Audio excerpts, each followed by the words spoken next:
Hello guys, welcome to our channel Suma's world. ఈరోజు ఏంటంటే చెప్పాను కదా, గోవా ట్రిప్ వెళ్తున్నాము. సో మన వీడియోస్ అంతా ఛానల్లో అప్లోడ్ చేశాను. ఎవరైనా చూడకుండా ఉంటే వెళ్ళి చూడండి తప్పకుండా, ఎక్కడ స్కిప్ చేయకుండా.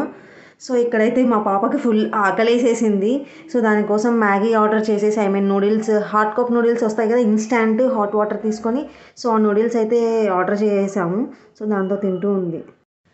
సో మా పాప అయితే ఫుల్ ఈగర్లీ వెయిటింగ్, తను గోవా అంతా ఎక్స్ప్లోర్ చేయడానికి. ఎయిర్పోర్ట్లో అయితే హడావిడి చేసేసింది. ఎప్పుడు మనం బీచ్కి వెళ్తాం, ఎప్పుడు మనం హోటల్కి వెళ్తాం అని చెప్పి చాలా హడావిడి చేసేసింది. వాళ్ళ బాబాయిని, వాళ్ళ నాన్నని అయితే విసిగిచ్చేసింది. బయటకు వెళ్ళాలి, బీచ్కి వెళ్ళాలి అని చెప్పి. సో ఇక్కడ వాళ్ళ నాన్నగారికి హెల్ప్ చేస్తుంది లగేజ్ అంతా తీస్తూ. So this is the Goa airport, చూసేయండి. Thanks for watching this vlog. Please like, do share and subscribe to my channel Suma's world.